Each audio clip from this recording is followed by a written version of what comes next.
Well, good evening. Welcome to another episode of Let the Truth Be Told. I thank the Lord for being able to have an opportunity to be in front of the studio once again.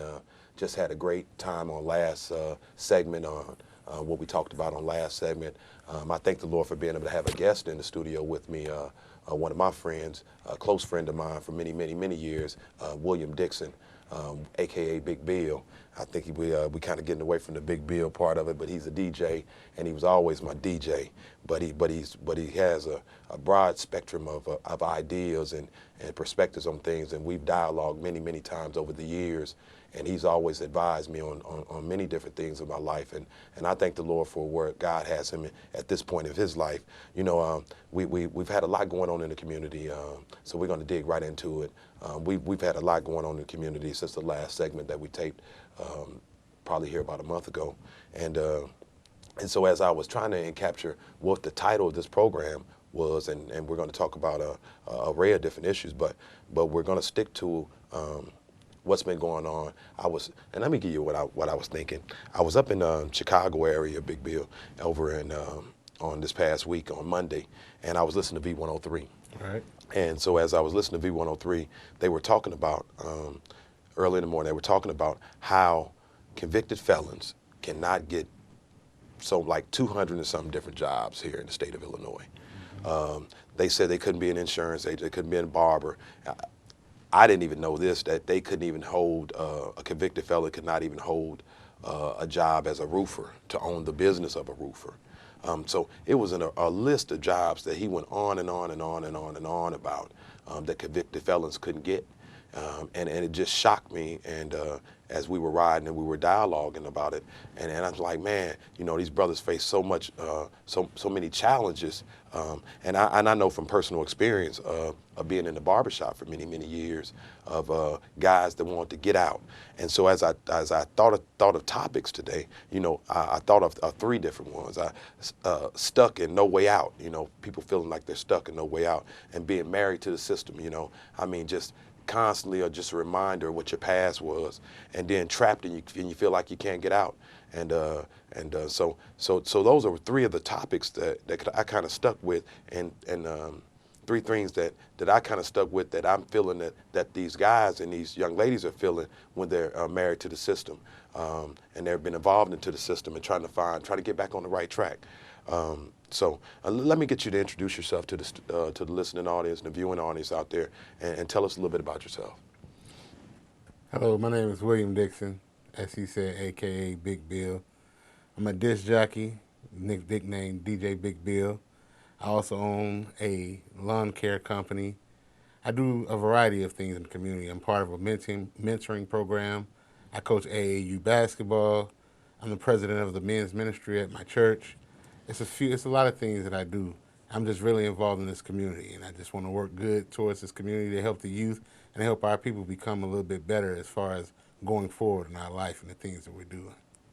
You know, Bill, as you spoke about that and the many hats that you wear throughout the community now, you know, over the years, it is certain things that make us get involved and get us involved in that, things that and to me, when you see concerns in the community and things that bother you, you should do something about it. All right. And so I think me and you kind of have similarities in there, where you want to do something, you want to get involved, you want to make a difference. As I've seen, and I told you when the program first started, and as we get to the point that leads up to incarceration and that leads up to trying to get back on the right track, well, it's a mindset that gets you off the right track. Mm-hmm. A mindset's to being led. And I always say on this program, Bill, is that the devil's here to kill, steal, and destroy. You know, and like you said, you do a lot of things in church, and I always try to embody that in my thinking process. And I understand that, and I know that it's a lot of vices out there that people kind of gravitate to, and so that keep them on the wrong track. And so as I was looking, I woke up this morning early, probably about 12:30, 1 o'clock this morning. I'm looking at a News Gazette post that said, breaking news alert, you know, and it was in red, and it was saying, and it said just what the article was in the paper. It says police seeking three in South Champaign for a Champaign shooting and a home invasion, and it happened right here, saying about 9:48 p.m. and three people were shot. but thank the Lord that they survived.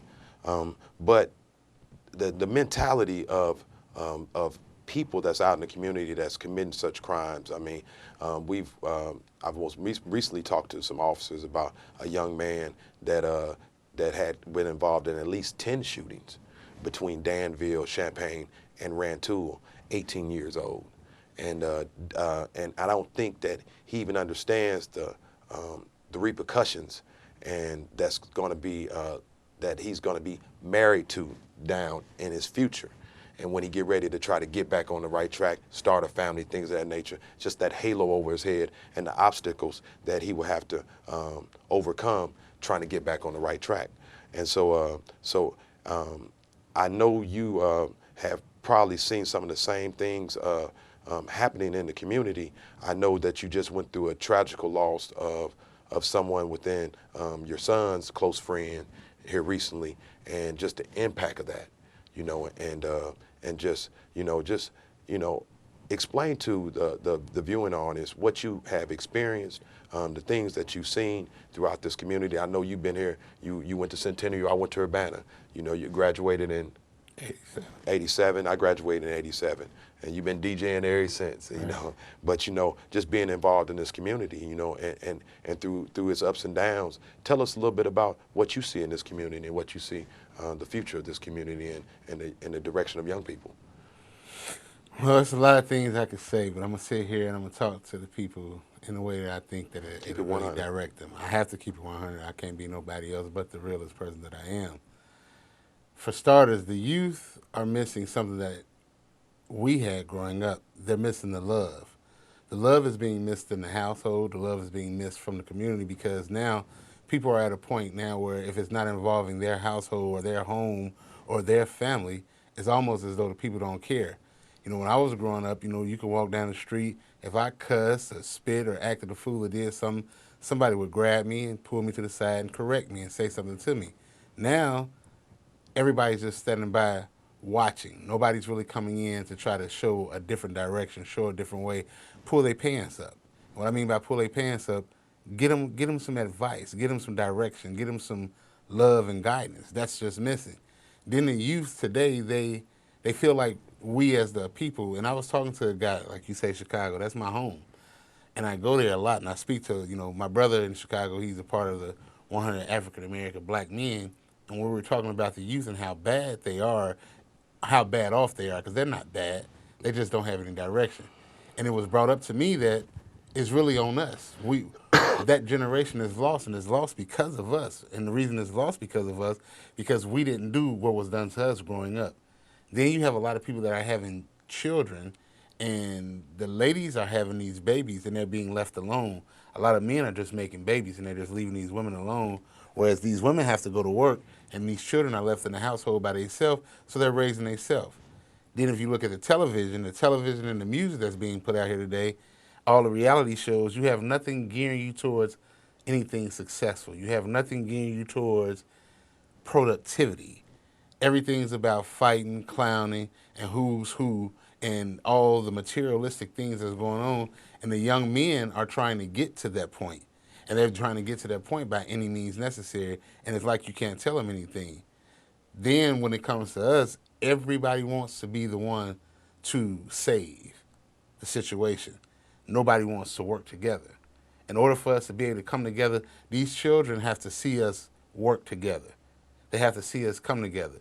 We have to become a team so that we can sit down and give them an opportunity to be who it is that they want to be.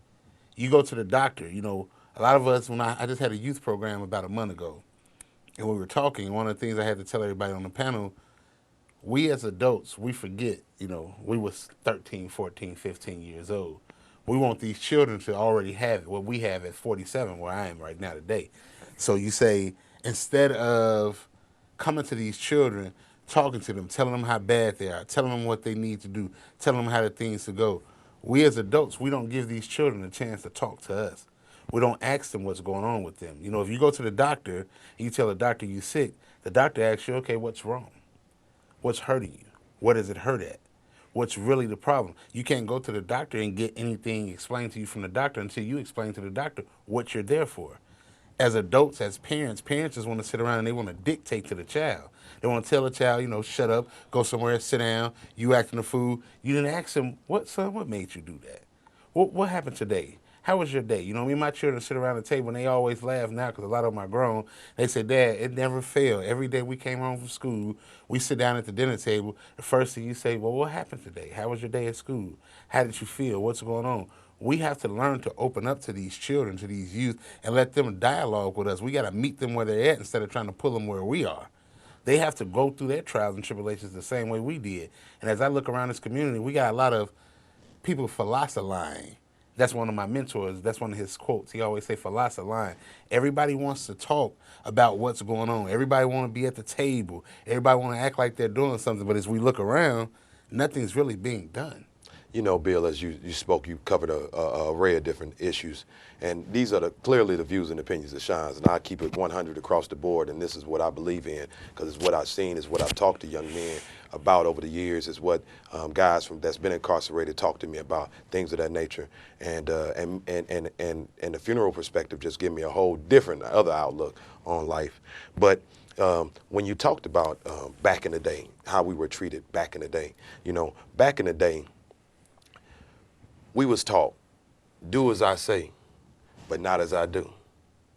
We didn't have, and some of those things sound good, Bill, because I know you have a relationship with your children, but a lot of us don't have relationships with our children, so they're growing up in one parent households. They're growing up by a grandmother that may be in her 60s or 70s, and she's raising, 3 or 4 kids after she raised her own kids. And so they don't have the time, and some of them don't even have the educational knowledge to sit down with them and relate to them on a level of what you're breaking it down to with your kids. And so, and that's great when you are in the household with them. But for the children that don't have a dad, don't have a mom, and I kind of put it in the perspective, even in church. When I just recently came off of a funeral service that I coordinated, and the usher that was there, she was very strict. She was down to the bone. She was old saint, and so it was a younger funeral service, celebration of life for a younger person. And these people that came to the service, they didn't know nothing about church protocol, not walking while scripture is being read and things. And she stood. She was standing on them, but instead of loving on them and showing them and leading them and teaching them, she wasn't that. She didn't have the patience for that. Matter of fact, she wasn't even trying to give them that, But we do have to have some type of patience. But what you just spoke on, and that's what I was saying when I was talking about what happens with me and my children. It wasn't the fact, I can't talk about my household because, again, this household that I live in, it's in this community.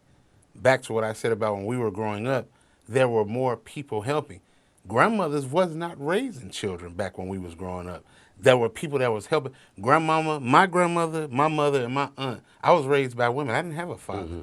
We all worked together. Now, because of the drug scene, because of the I don't care attitude, there is the grandmother that's there. And as men, or it could be other women, when you see that going on, what happened to the village helping out and raising the community? Nobody cares about the neighbor anymore.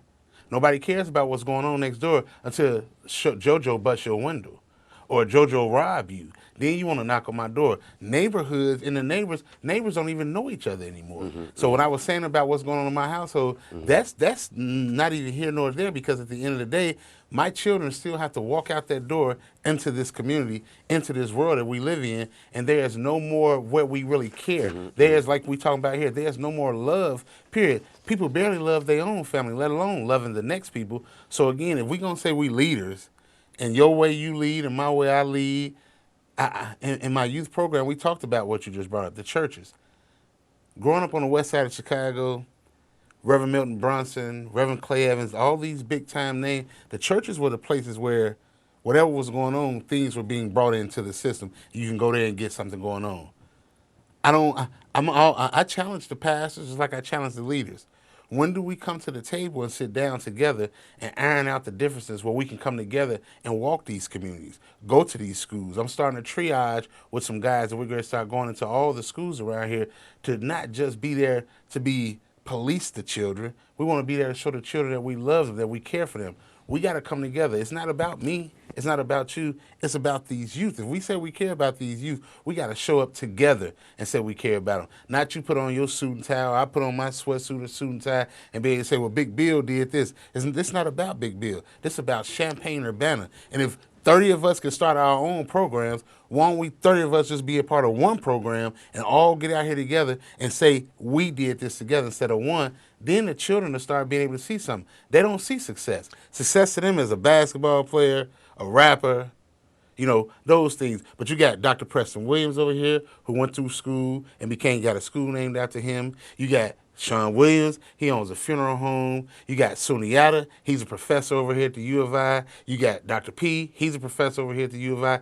There are a lot of things that children need to learn that they can do to be successful outside of what they seeing on TV, and it's not being glorified here in their community. But the only reason that is because we're not coming together to show them the glorification. And you mentioned, when you mentioned churches, you mentioned Pillar of the Community, an informational center, a place where you went to go when you lost hope, when everything kind of failed, and you went to these people as the wise men, the wise people in the community that had the love and that can embrace your issue, and that can help you outside of just spirituality, but help you physically get your family back on the right track.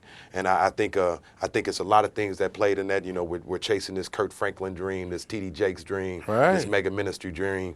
And if you're not a part of my flock, then it doesn't concern me. I just talked to some guys about that when it was funeral home related, and with so many funerals that were happening at the time. And I was telling them, I said, hey man, we're here locally.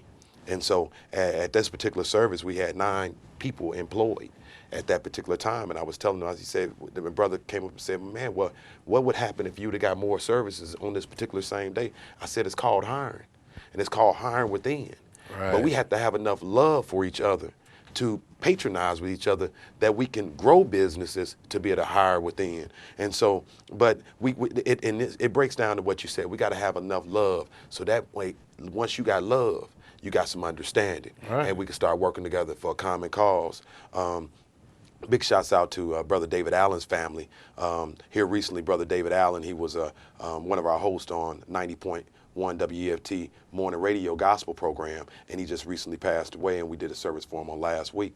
But one of the things Brother David Allen used to always call me, and I love people that love on me because they care about my well-being, and what you're saying about getting out there, working with youth and doing some of the things. I did a lot of that.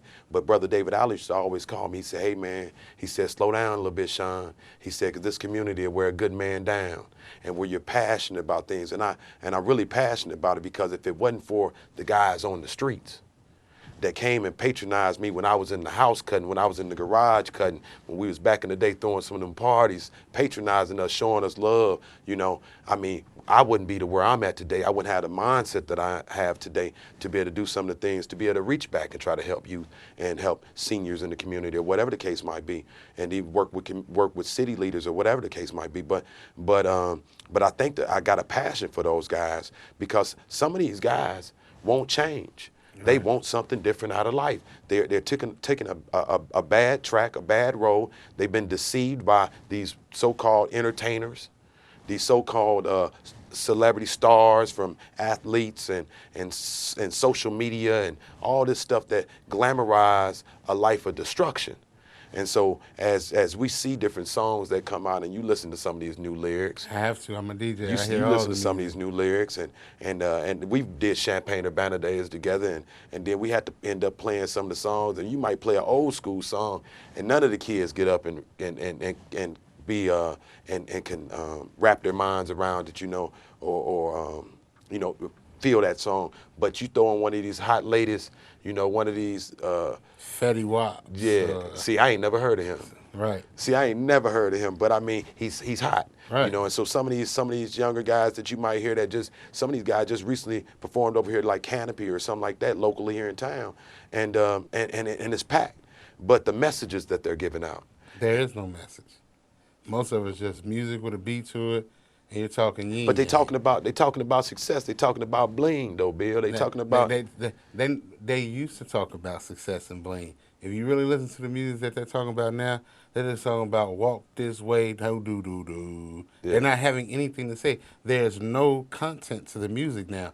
But the children, that's what they get into. That's why they don't have any direction. Mm. You don't have no more geniuses of rap. You don't have any more Run DMCs. They're not looking for that. They Mm. don't want to be that. You don't want to hear the Eric B. and Rakims. You don't have any of that. You don't have Public Enemies. And you know, Bill, back in the day, we knew we might listen to an NWA song, but we knew we better not perform anything what NWA talking about.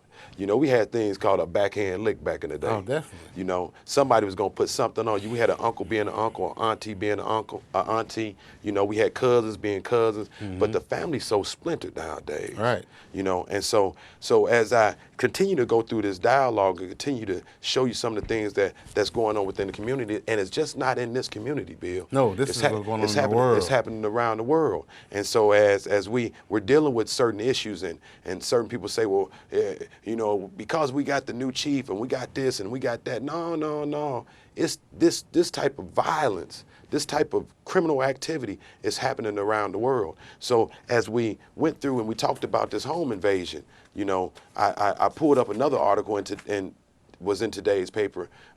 Prison sentence for guns will follow terms in a drug case. So guy got a possession of a drug charge.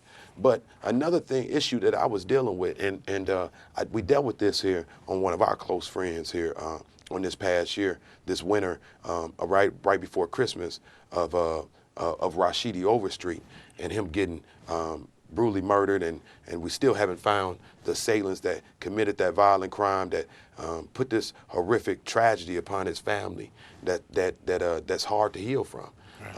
You know, even dealing with his mom and talking to his mom one-on-one and seeing recent pictures of his daughter and how she was happy, but, you know, she's going to have to deal with this once she's become of age to understand that dad's never going to come back. Right. And so, and the mindset of the people that even commit these type of horrific crimes, because you can't say I'm sorry once you commit it. Right. And so, me this morning, I'm dealing with this happened on Monday. One dead, one hurt in a shooting in North Champaign. Right. And as I sat with that mom this morning and that dad this morning, and to feel the sentiments of that brother that have lost his brother, you know, and feeling them people, you know, you can't help but to well up and tear up and feel their pain, you know, of this young man, you know, and as I was able to hear earlier today, you know, get an opportunity to look at this young man, you know, that should be leading a life of going to college, on his way to college, you know, on his way to at least having an opportunity to get his life back on the right track. But I continue to say that the devil's out here to kill, steal, and destroy. And so his job is to snuff us out, Bill. And so we don't get a chance nowadays to get ourselves together a lot of times nowadays. You know, you don't get a chance to grow up and be a young person no more. No. We had a chance. We had at least a community that was safe enough. Right. That was safe enough for us to get our stuff together. Yes, it was. You know, I mean, nowadays the type of vices that's out there and the type of fun, they call it fun, but the fun leads up into other things that become violent and leads up into other things where it become, where you end up having a mom that's dealing with the tragedy of the loss of a son. And as I spoke with that mom this morning, you know, her mom had shared something with their family, and I told them, I said, I'm gonna share this on the program that we're gonna tape, and her mom had shared this with their family, and it says, in their own words, and it's a story written by a guy named Robert Story, and it says, when I think about Boys Town and how much I've changed, I'm a totally different person. My mom and dad had broken up. We had just found out that she had gotten pregnant, and when she told him the baby wasn't his, he got mad and slit her throat and bashed her head in. Fortunately, Robert's mom survived the attack. I really didn't have any time to be a kid. I was too busy trying to put food on the table for my brothers. There were times when there was nothing in the house and I would have nothing to eat. But there was a school right behind our project. I would break into it. I didn't touch any of the computers or anything. I just went through the refrigerator. I took frozen pieces and things like that and brought it home. I always heard that if you're the oldest, you should take care of your family. I got into a lot of things that kids shouldn't get into. I got into drug dealing real early. I got into the gangs because it felt like a family. The leader gave me money. He gave us clothes. He watched over us. I ended up in jail from grand theft auto and evading the police and having illegal firearms. I was 15. When I first came to Boys Town, any little thing I could do to get into trouble, I pretty much tried to do it. The more the people at Boys Town kept trying to help me, the more I tried to push them away from me because I wasn't used to it, wasn't used to that type of help. Then one weekend during a visit to see my mom, my old gang jumped me. I thought I was going to die. Everybody beat up on me. It lasted until they see that you can't move anymore. When I woke up, I was like a part of me was gone. My whole gang life was over. After a while, all the respect that I lost being in the gang was being replaced by respect for stuff I truly earned at Boys Town. I was having people respect me because of the work I was doing with my grades and my athletics. I'm a proof that Boys Town changed kids. It just takes somebody to respect them and give them love. Every little problem that was in my way is like a hurdle, and you just have to work a little bit harder to get over it. I never used to believe in miracles or anything like that, but it happened to me at Boys Town. Isn't that a miracle? It's pretty close to one, and it's written by a guy named Robert, and that's just his story. But we know a lot of guys that got a story.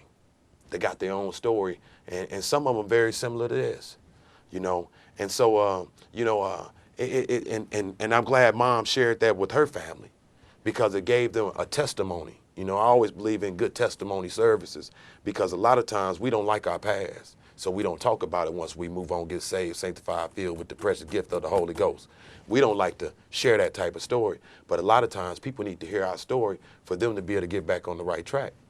And a lot of things within this article show me a lot of things, how he gravitated to the people that he thought loved him the most, but didn't love him the most. And so that's where family structure comes in at. And the things that you said that you're instilling within your family, to let them know when you have an issue, man, come on back to me. You ain't got to go to somebody in the street that's going to give you some preconceived love or fictitious love, somebody that really love you through it all. But I mean, those stories, that drug deal and that gang bang and that whole thing, I mean, I got family that's been involved into that. I got friends that's been involved in all that. You know, I kind of got sucked in a little bit when I was younger, you know, because it just seemed like that it was the thing to do and then it was what's happening. But we end up finding out that ain't what's happening, you know. And so many times a lot of my family and friends that I know are trying to get back on the right track. So as we start the dialogue and move toward getting back on the right track, because we're going to get off we're going to get off to some bad starts. Not everybody's dealt the same hand. You know, not everyone has a cookie cutter life, you know. So as I know Dave and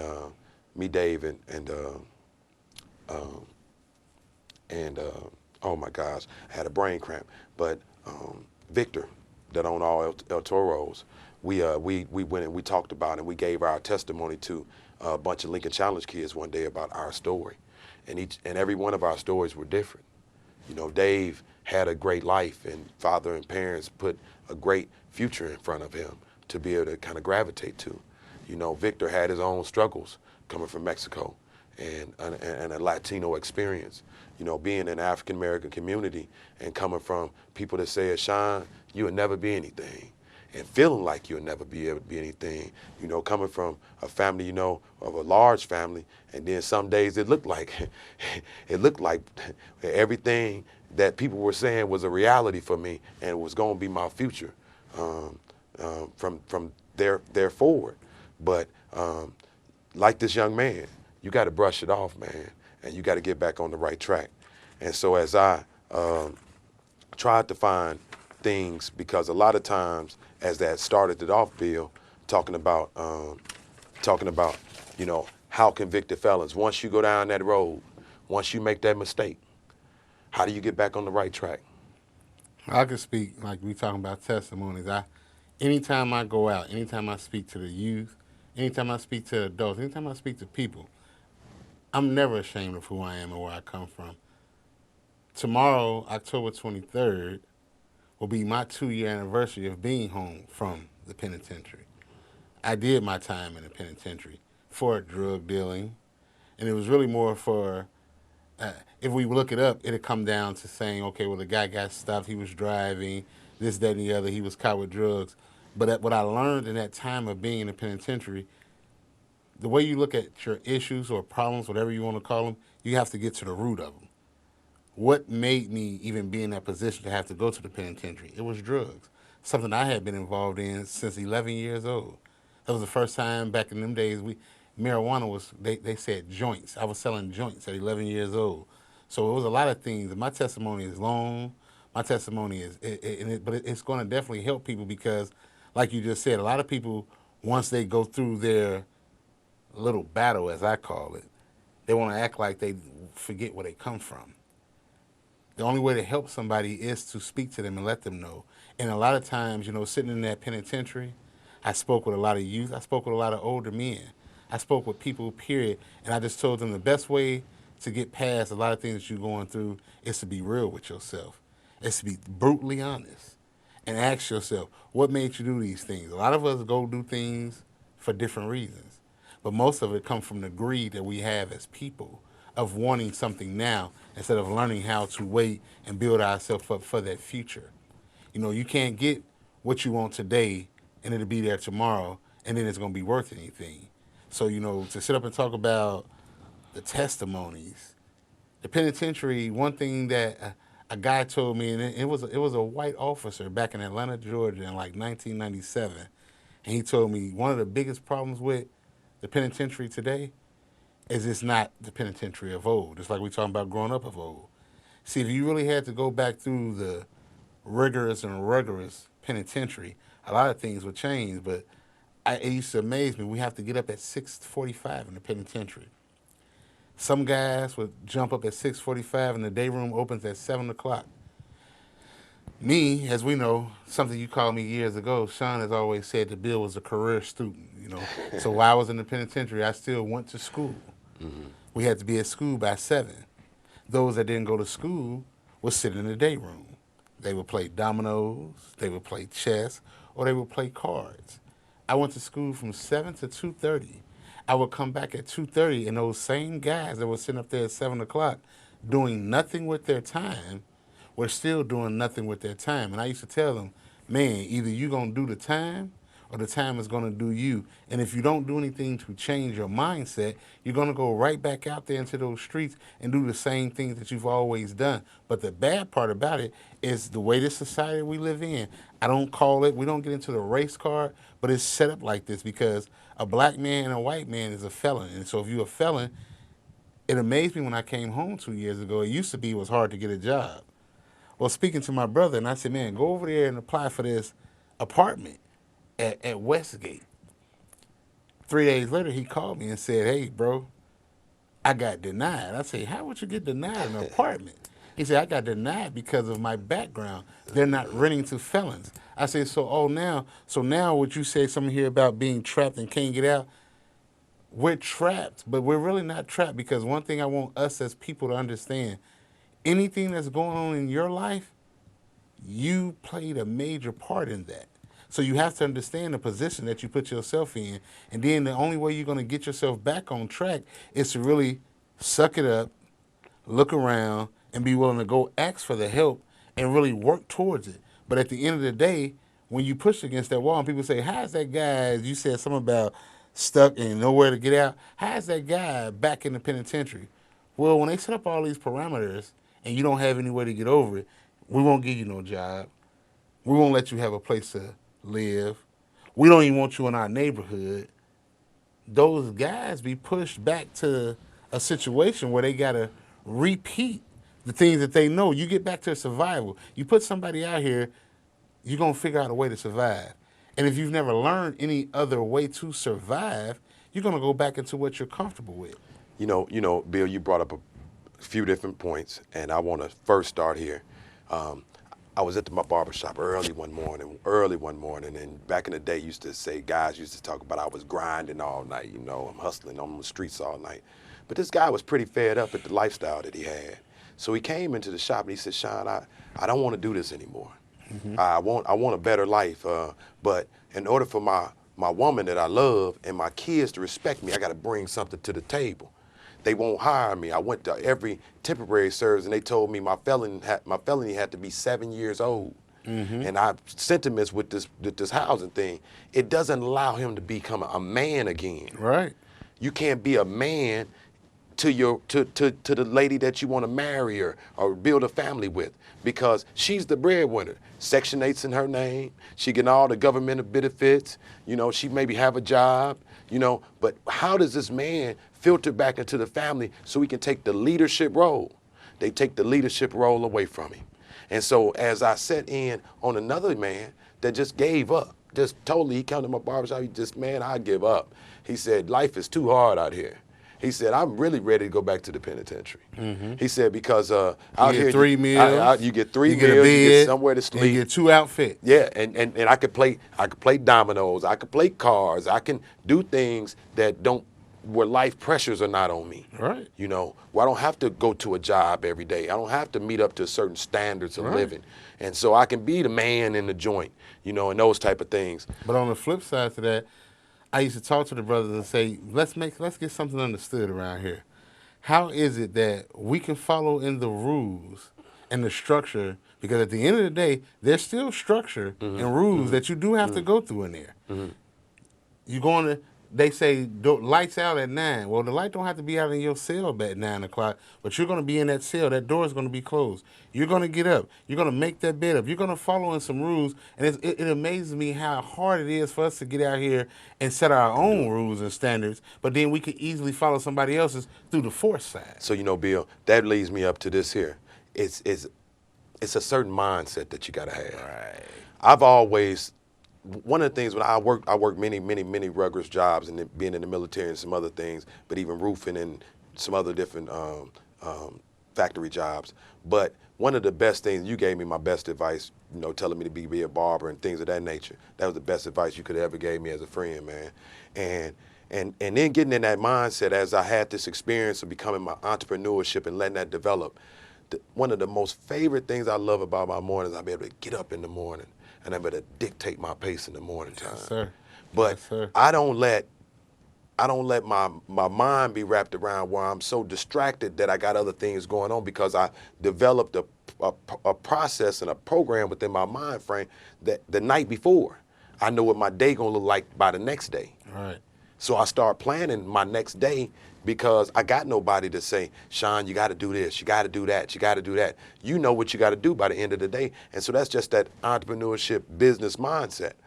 But in some of the things that I do, even with it being insurance or it be direct marketing with some of this other stuff, and when I read the literature and everything about those different programs and all the training that goes on with them, each one of those different business models will say, what's your why? What's your why? What pushes you to do this? What makes you want to do this? And some people will say, oh, it's my family. Some people will say, man, I want to work on my retirement.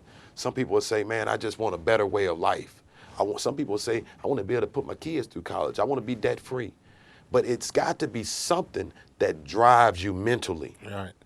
Mentally, to make you be what Bishop Gwynn says, Sean, you make it because you're just determined.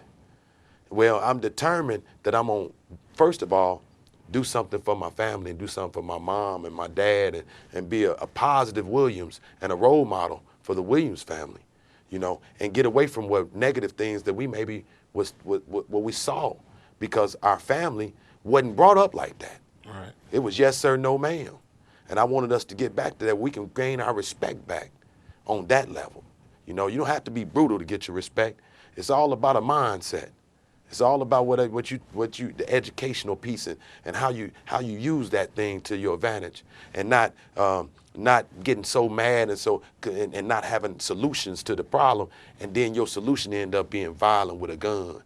It's all about how you think. What you just spoke on, back to my mentor again, one of them, Dr. Williams, he tell me, he says, brain over brawn. Everybody out here, and when I listen to him say that, I say I get it because everybody want to be tough. Everybody want to be intimidating. Nobody's thinking.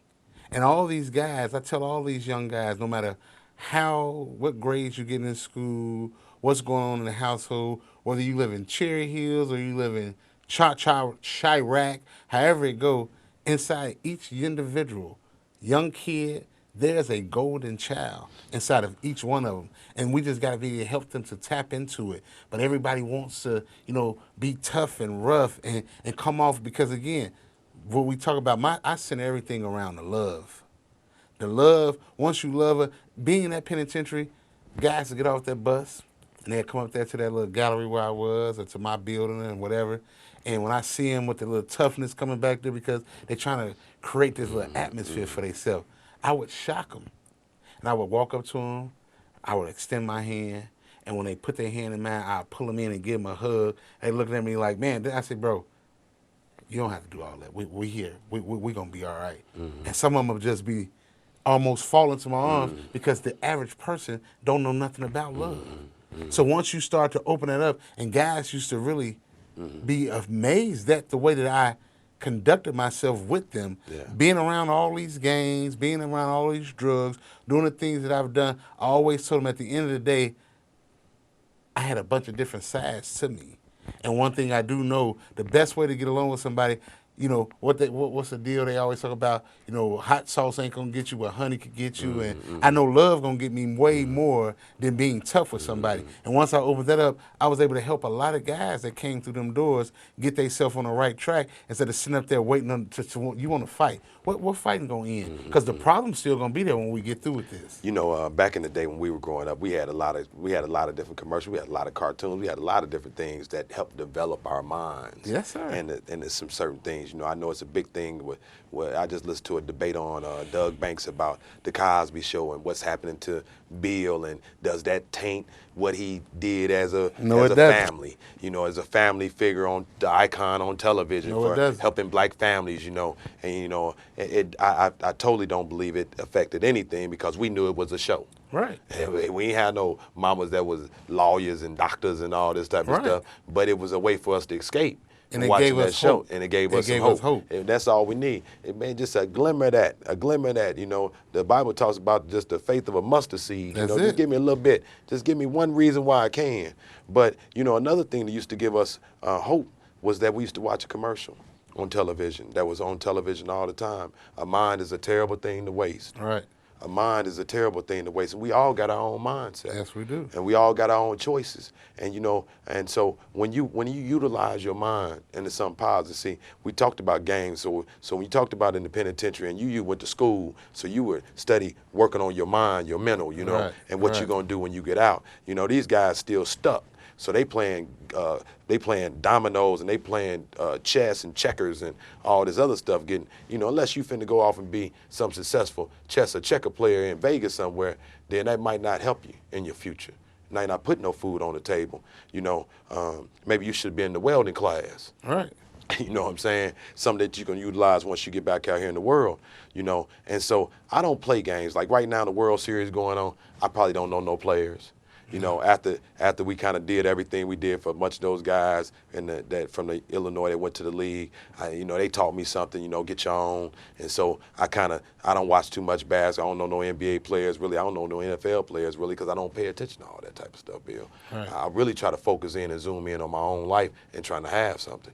And so I don't play. A lot of games I don't play. I don't play. You hardly ever, rarely see me play some spades or something with somebody. But I just don't, it seemed like a waste of my time. It seemed like a waste of my time. Use that time. Because one of the things that I've learned, even in the funeral home business, or we say it in insurance, the most valuable asset that you have is your time. That's it. And so time means more than money. Time. So when they take 20 or 30 years of your life, or even 5 or 10 years off your life, and set you in the penitentiary, okay, now how you revert to kind of, you ain't gonna get the time back. No. You ain't get the time back, and you lost the time with your children. You lost the time with your significant other. Right. Some people get back and they don't even know they loved ones anymore. Right. You know, so trying to get that back, you know, you got people that was wrongly convicted that end up coming back 30 years later that don't know nobody in the family. You know, their family was the prison. So, you know, so it's all kind of challenges that we face, trying to get back on the right track. But one of the things that I do appreciate, and I really appreciate President Obama and what he's just made happen, is trying to release over 6,000 Yes. federal inmates to be able to get back out here and get on the right track. Right. Be able to get back out here, low-level drug dealers, non-violent criminals, to be able to come back and get a second chance at life. And I hope the Lord that a lot of these young guys get back out here and get their lives back on the right track. But they also need programs. Yes. I thank the Lord for Marlon Mitchell with his reentry program here in the city of Champaign, being able to work with Bethel AME Church and the pastor over there, to be able to help them with that reentry program, not only just men, women too. And so I thank the Lord for them. But I also thank the Lord for even Governor Quinn passed a law. I think this was back 2000 something, where he passed a law with the tax credit that helped employers Right. be able to Hire felons. hire felons. They get a tax So hire write-off. felons. They get a bonus. They get $600 to $1,500 per employee. Right. And so, so when I hear I can't find a job, It's not true. I can't find It a may job. not be the job you want, I but can't you find a gotta job. start somewhere. I can't find a job. So when I go down there by my barber shop, or I go to different places and I see you guys walking around wasting that most valuable, precious asset that they got, is time. Mm-hmm. You gotta not be so wimpy enough that you give up. Right.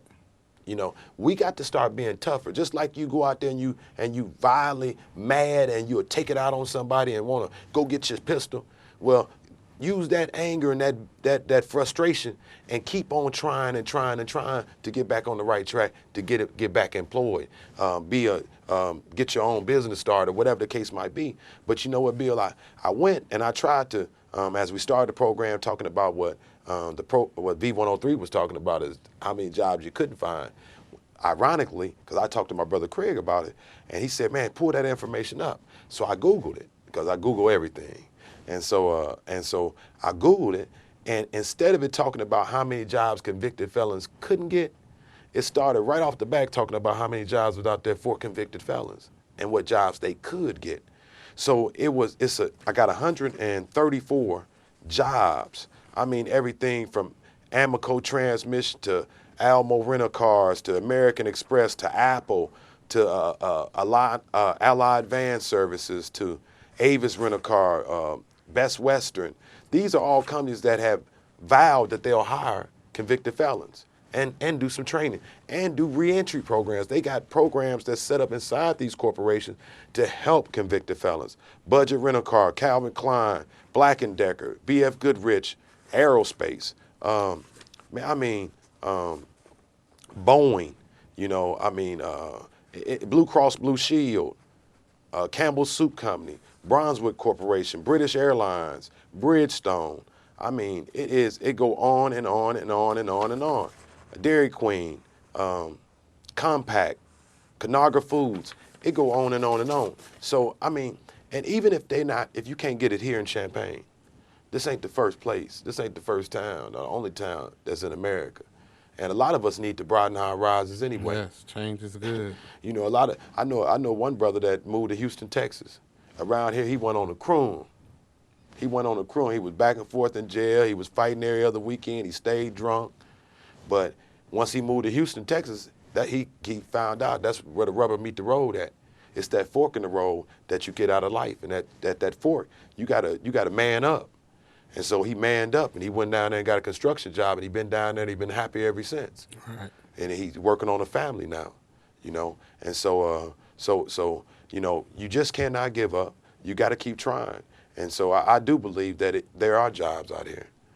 that are hiring. I talked to some of the guys from Laborers Hall and different other places. Big shouts out to Carol Ammerston for putting a job fair together at the Douglas Center on this past year, state rep. So great job. Tip my hats off to you for putting that program together and making some of these contractors hold their feet to the fire to be able to give these brothers and sisters another opportunity to get out here and make something better of their lives. Right. Because it's definitely by example. Yes, it is. And we're lead by example. So I always talk about generational curses. So as you seen your mom them do, and as they seen their mom them do, and as we seen, maybe somebody that stayed in the project and they raised, maybe a grandmother's moved there first, and then her daughters them stayed there first. And you know how it went, maybe BMK or maybe the Village or maybe Bradley Park or Dunbar Court or Lakeside. We seen generations of family. And nothing saying that them weren't good people. Nothing saying that them weren't good people. Right. It's just what we had learned and the comfortability of what we had learned. Right. And so that is what went on. So it's nothing saying that those were great people that had great lives and that built that village, because we'd start to develop in the environment that we're thrown into. Yes, we will. We were just survivors like that. But we're trying to achieve another opportunity to have where we can get up out of that circle, get up out of that governmental program, get up where you can be peaceful and free, and have an opportunity where you might be able to select wherever you want to move to. Right. So and have an income level at whatever you want it to be, just have that opportunity. So as we continue to move forward with the program, Bill, I really appreciate you coming on this program and being able to share with us today just your views and your opinions about just our community youth and just the future of our youth and the views that you put on and being able to express about incarceration and things and just keeping it 100 and real. Right. And that's the way you roll, and I like the way you put it together for the program you did at Apostolic of Authority, and big shouts out to Bishop McGee for allowing you to put that program together, allowed us to be over there and me to just put my eyes on you, see the things that you were doing over at the church and that men's program. But one of the things that impacted me the most, where you said that that the young guy said, hey man, the way these denominational churches are broken into pieces. Yes. And one of the things that his illustration of it reminded him of gangs. Yes. And the way I might as well be a vice lord, I might as well be a disciple, I might as well be a stone, I might as well be a mo, and it's so similar. That's all it is, and that's when we talk about the denominational breakdown. Baptist, Kojic, AME, CME, Apostolic. God, back to what I've been talking about again, God is about love. God is not all about all this denomination, because at the end of the day, we all get on our knees, we pray, we ask God for forgiveness, each and every last one of us. But in order to get the youth back into the church, we have to make them understand that we know how to work together, the same thing we're talking about. And you know what, Bill, and like we're trying to bring a message. I think the Bible talks a lot about Paul, but I talked to many great leaders back then. Right. We're trying to make the community and make that community at that time aware that we're all the same. They're all the same. Even though that division was put in there for a whole bunch of different things, whether you were wealthy, whether you were poor, whether your race was this or your race was that. It was all those divisionary barriers. But Paul brought them all together and said, hey, look, they're no better than you. They're no better than me. And so that's what we're saying. We're no better than anyone else. No better. And so we bleed like the next person bleed. We hurt like the next person hurt. And so when Bill's hurting you, I should hurt. When his children are going through something, my children are going through something, that's a community going through something. So as this young mother is going through the tragical loss of her son, that ought to be a community grieving and mourning coming together and trying to build off of that. So once again, I want to thank you, Bill, for taking the time out, brother, for being on this program. I thank you guys for always saying, Sean, I watch your program every Sunday night. Thank you. Let the truth be told.